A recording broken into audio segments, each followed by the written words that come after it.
A very warm welcome to the EPG Pathshala. I'm going to talk on the module Public Health and Social Work and Introduction. It's a part of the course on fields of practice in social work. And my name is Dr. Saman Afroz. I'm a faculty in Nirmala Niketan College of Social Work, and I have been actively involved in teaching public health since several years now. And I've also done a lot of research in public health. Now, this module is a basic introductory module which is going to talk about the concept and definition of health. Under this, we are trying to understand the changing concepts of health and the approaches to health. Then we are also talking about how the public health evolved, and we will try to understand the distinction between public health and community health. And finally, we are going to understand the role of social work in public health and what is the linkage between social work and public health. Now, starting with the concept and definition of health, one of the most popularly accepted definition of health, as we all know, is that given by WHO, which says that health is a state of complete physical, mental and social well-being, and it is not just the absence of disease and illness. Now, this definition has got a lot of criticism and debate. One of the great scholars in the field of public health, Dr. Imrana Kadir, says that this definition of health tends to focus on the ideal rather than actual, since it assumes the notion of an absolute, that is the complete well-being of an individual, rather than examining the relationship of the individual with his social environment. It also ignores the fact that health or well-being has a range and it cannot be an absolute quantity. Hence, the WHO definition of health, it is too ideal rather than real. It refers to a situation that may occur in few individuals but cannot occur among everyone. Okay, there can nothing be an absolute or complete well-being of an individual. Health cannot be defined as a state at all, but it must be seen as a process of continuous adjustment to all the changing demands of living and of the changing meanings we give to life. It's a dynamic concept. It helps individuals live well, work well and enjoy themselves. Some people also feel that this definition is too general and broad. Absence of disease or infirmity by no means can guarantee social well-being. So, health in reality is a social concept evolved and determined by perceptions of a group or community, and therefore differs from community to community. I can give an example of this, that infant mortality, which is considered to be a sign of ill health by public health practitioners, is not considered to be ill health by rural people. They consider it to be very normal phenomena, and they explain it by saying that all buds do not flower, or bor to girta hi hai, blossoms will always fall. Okay, so hence, each community has a definition of health which is evolved within its own socio-economic context. Okay, the WHO definition doesn't take into account this socio-economic context. Sociologically, it is well known that illness in one community may not considered the same as that in another community. Hence, the definition of health, this definition of health, cannot be universally applied. All right. So, because of these criticisms of health, we can say of these criticisms of the WHO definition of health, we can say that this is not an ideal concept, because it is too idealistic in nature, and it doesn't take into account the socio-economic context of the communities. So, health. One of the good definitions of health given is that by Linda Jones, according to which health as a concept has proved hard to pin down in the form of a definition, as it is subjective and tends to be defined and redefined through the lived experiences of people. By searching for the ultimate definition of health, we might fail to explore the intricate relationships between the meanings of health and changing social circumstances, experiences and values. Hence, health is not just a term to be defined, it is something we seek and value. Alright, so health is something which differs from individual to individual. For example, for a young person, being healthy would be maybe being able to go to the gym, or being able to go hang out with friends, do late night parties, going to discos. Okay, if that person is able to do all this, he might consider himself healthy. But on the other hand, for a old person, if he's able, or 70 plus or 80 plus person, if he's able to do his basic activities of living, like taking bath or eating, preparing his own meals and eating and all those things, he can be considered as healthy. So it differs from person to person, and it cannot be generalized in one specific concept. That's what the Linda Jones definition also talks about. Now we would try to understand how the concept of health evolved over the years. Okay, now the first and foremost concept of health was the biomedical concept, which says that traditionally health has been viewed as an absence of disease, and if one was free from disease, he would be considered healthy. This concept, known as the biomedical concept, has the basis in the germ theory of disease, which dominated the medical thought till the turn of the 20th century. According to this theory, diseases are caused by germs, and medical profession viewed human body as a machine, disease as a consequence of the breakdown of the machine, and one of the doctor's tasks was to repair the machine. The criticism of the biomedical concept is that it has minimized the role of the environmental, social, psychological and cultural determinants of health. It just talks about that diseases are caused by germs. So biomedical model was not able to solve some of the major health problems like accidents, injury, drug abuse, mental illness, malnutrition, chronic disease, which doesn't have anything to do with germs per se. Okay, so this called for a new concept of health, which was the ecological concept of health. Definitions in biomedical concept gave rise to the ecological concept, we can say. This concept views health as a dynamic equilibrium between man and his environment, and disease as a maladjustment of the human organism to his environment. So according to this concept, health can be defined as the relative absence of pain and discomfort, and a continuous adjustment and adaptation to the environment to ensure optimal function. So there is constantly the body is trying to adjust oneself to the environment, and if at all the body is not able to adjust, the person may fall ill. Suppose suddenly if one moves from a very hot to a very cold climate, suddenly if the body is strong enough to cope up, it's fine, but for many people they might fall ill because they are not able to cope up with the variation in the temperatures. Okay, now coming to the next concept, which is the psychological concept. Contemporary developments in social sciences have revealed that health is not a biomedical phenomena, but is influenced by social, psychological, cultural, economic and political factors of the people concerned. These factors must be taken into consideration in defining and measuring health. Thus, health is both a biological and social phenomena. Now, coming to the holistic model of health or holistic concept. It is a synthesis of all the above concepts, I can say.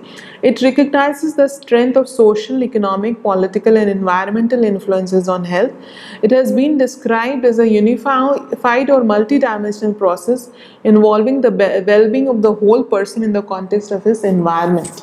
Okay, so the holistic approach applies at all sectors of the society, which includes agriculture, animal husbandry, food, industry, education, housing, communication. All these can have an influence on health.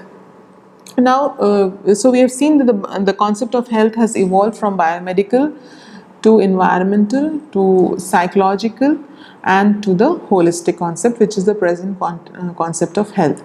Now, how do we look at health? There are basically two approaches with which we look at health. One is the medical approach and the other is the social approach. The medical model of health focuses on the eradication of illness through diagnosis and effective treatment, whereas the social model of health places emphasis on changes that can be made in society and in people's own lifestyle to make the population healthier. It defines illness from the point of view of the individual functioning within a society and therefore influenced by it greatly. The social model of health agrees with the psychological and holistic concept of health, and we can say that the medical approach to health is in accordance to the biomedical concept of health. Now, looking at how public health has evolved as a concept, now that we have understood the various definitions and concepts of health, we say that the public health has emerged from the social model of health, which looks health from a holistic perspective and which recognizes the influence of various social, cultural, political and economic factors in terms of shaping an individual as well as a community health. Health is not just dependent on genetic influence and personal behavior, but upon how these factors are influenced by social and economic environment. For example, having a healthy diet and taking enough exercise can be partly realized through personal decision making. Other decisions about food pricing, food and drug manufacturing, marketing and transport, provision and access to water and sanitation, all these macro level factors have a direct influence on health. So public health, we can say, is comprised of many disciplines such as medicine, dentistry, nursery, optometry, nutrition, social work. So all these disciplines do have a contribution towards public health. Hence, public health is a major governmental and social activity, multidisciplinary in nature and extended into almost all aspects of society. Here the key word is health, not medicine. So the universe of concern is the health of the public and not discipline of medicine. This is one of the famous definitions of public health given by Terrace. Okay, now talking about how it evolved specifically, we all know that every religion early religions talked about regulating social behavior that's specifically related to health, from types of food eaten to the extent which certain behaviors could be indulged, such as drinking alcohol or sexual relations. And so there was a kind of controlling on some of these behaviors, because in a way it kind of influenced health. But from the early beginnings of human civilization, it was also recognized that polluted water and lack of proper waste disposal may spread vector-borne diseases. However, this was empirically proved in the 19th century England by Thomas McEwen. England at that time saw large-scale migration of people due to the Industrial Revolution. The working class inhabited an extremely crowded and unhygienic living environment. Diseases like cholera and typhoid were rampant, leading to large-scale mortality. At this point, Sir John Snow, the first medical officer of health of London, also known as the father of modern epidemiology, found that cholera was caused as a result of water supplied from one particular pump in Broad Street, concluding that the disease was waterborne. So this, we can say, was the landmark in terms of evolution of public health. His findings led to fundamental changes in the water and waste systems of London.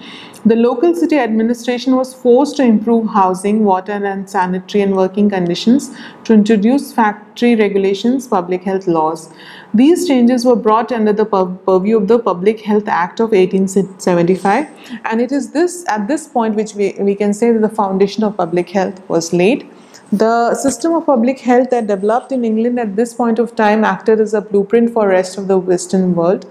Hence, by the beginning of the 20th century, the broad foundations of public health, which includes clean water, clean surroundings, wholesome condition of housings, control of offensive trades, etc., were laid down in all the countries of the Western world.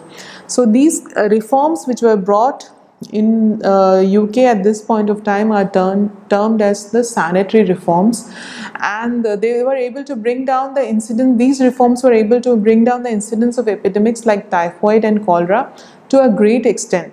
This was much before even the vaccines were invented for them. This was a great landmark in the history of public health, and this was brought forth by Sir Thomas McEwen, and this again proved the social model of health, wherein the socioeconomic conditions play a pivotal role in causing diseases. Now, after understanding the concept and the evolution of public health, we will try to understand what's the difference between the term public health and community health. But before that, I'll try to explain one definition of public health which has been given by Winslow, and it is very popular one. He says that public health is the science and art of preventing disease, prolonging life and promoting physical health and efficiency through organized community efforts for the sanitation of the environment, the control of communicable infections, the education of individuals in principles of personal hygiene, the organization of medical and nursing service for the early diagnosis and preventive treatment of disease, and the development of the social machinery which will ensure to every individual in the community a standard of living adequate for maintenance of health. So this is a little complex definition, but a simpler definition has been given by Institute of Medicine in 1988, which says that public health is what we as a society do collectively to assure the conditions for people to be healthy. This definition can be appreciated by examining its constituent parts. The emphasis on cooperative and mutually shared obligations, we as a society, it's mentioning, reinforces that collective entities, example government and communities, take responsibility for healthy populations. Acting alone, people cannot achieve environmental protection, hygiene and sanitation, clean air and surface water, uncontaminated food and drinking water, safe roads and products, and control of infectious disease. So this definition clearly says that public health is not something which an individual, the term public health itself has the word public, which means that it is not, doesn't have anything to do with one single individual or groups. It has something to do with the entire country or the entire nation, and each and everyone is responsible towards achieving it, and the government plays an immense role in achieving the public health. Now, community health, on the other hand, is a very narrower concept. It is not as broad.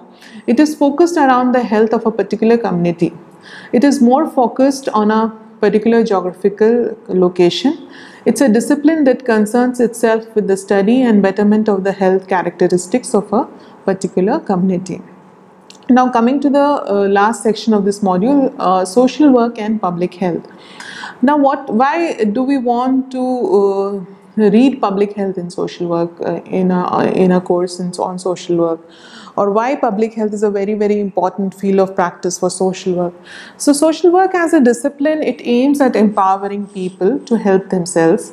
It works both from a welfare as well as a developmental perspective, and from both this perspective, health is critical. Health is important for the welfare of an individual, as it is one of the basic needs of an individual. From a developmental perspective also, health is crucial, as healthy individuals are productive and can contribute to the nation's economy. Thus, public health becomes a very important field of practice for social work. India has not been able to take up public health in an organized and systematic way, the way I have explained what happened in London in the 19th century. Even after 70 years of independence, public health in India still remains at a very, very difficult stage, I can say. And although I explained that we had signed the Alma-Ata Declaration in 1978 and committed to achieve health for all, some of the health indicators in our country still remains far less than many least developed countries. Okay, so we are struggling to deal with double burden of diseases. On one side, we have issues like malnutrition, high infant mortality, high maternal mortality, and on the other side, we also have there is a resurgence of various communicable diseases such as malaria, dengue, cholera, encephalitis, kala-azar, leptospirosis. And to make matters worse, we are also having a lot of lifestyle diseases like cancer, heart ailments, diabetes, which are long contributing to the mortality and morbidity levels to a great extent. The scenario has become much worse post the 90s with the privatization of major government hospitals and introduction of user fee in public health institutions. Today, the rich have the access to the state-of-the-art health services, whereas the poor are deprived of the basic health care. The out-of-the-pocket expenditure on health in India is one of the highest, and also post 90s, a lot of foreign pharmaceutical companies have come in, as a result of which the prices of drugs have really increased a lot. Even though the government in the latest health policy does promise to provide generic drugs at a cheaper rate to people, but we really don't know how that will really translate into action. Another thing in our country, because of the social and economic stratification, access to healthcare becomes difficult for people of the marginalized groups, like the scheduled caste, scheduled tribes, women. Okay. So that is again social stratification, and there's also immense divide between the rural and urban areas. Of course, the urban areas are given more priority and preference for the health when it comes to the provisioning of health services than the rural areas. Now, even though we have a lot of policies like National Rural Health Mission and the National Urban Health Mission, and recently the National Health Policy 2017 has come up, which does talk about providing universal health care, but it doesn't clearly specify any particular strategy to achieve the same. Also, it talks about increasing the health budget from 1.19% of the GDP to 2.25% of the GDP by the year 2025. But I feel that it is too slow an increase. Like in such a time span, the enhancement should be much more. And again, 2.5% which they want to achieve is too less than the global average of 5.99% of the GDP. So hence I feel that a systematic approach which includes preventive, rehabilitative and curative aspects is needed to deal with the health issues in India. Therefore, the present context demands qualified and trained workforce for the health sector.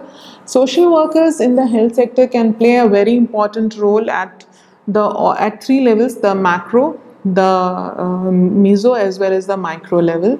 At the macro level, they can work in terms of influencing the policy makers to make policy in accordance to the needs of the marginalized people.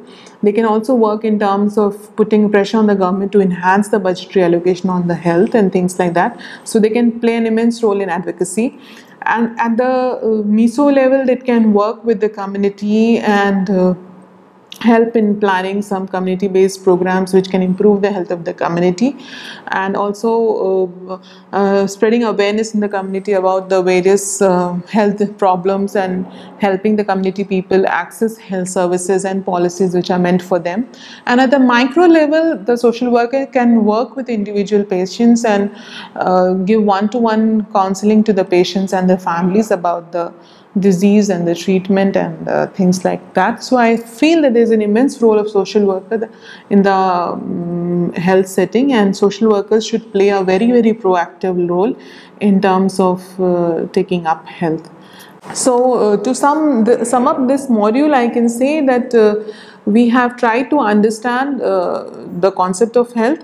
First, we started with the most widely known definition of health, which is the WHO definition of health, and we tried to understand as to what are the limitations in this definition, and then we tried to define health in a way which is more commonly acceptable by us, okay? And then we tried to look at the various concepts of health, the way the concepts of health has evolved over a period of time.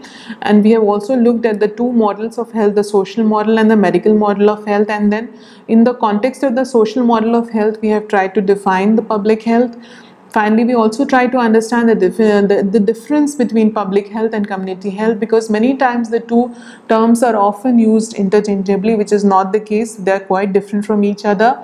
And then finally, I tried to explain what is the need of, why there is a need of public health workers or social workers in the field of health, and what is it that the social workers can do in the field of health. To explain this, I kind of brought forth the challenges that lies in the field of the health sector, and in that backdrop, what the social workers can do, and that is what I try to explain you all. And I think these readings which have been mentioned in the module can really help you in building perspective, especially the one by Kadir I and Banerjee D and the Park and Park book. Thank you.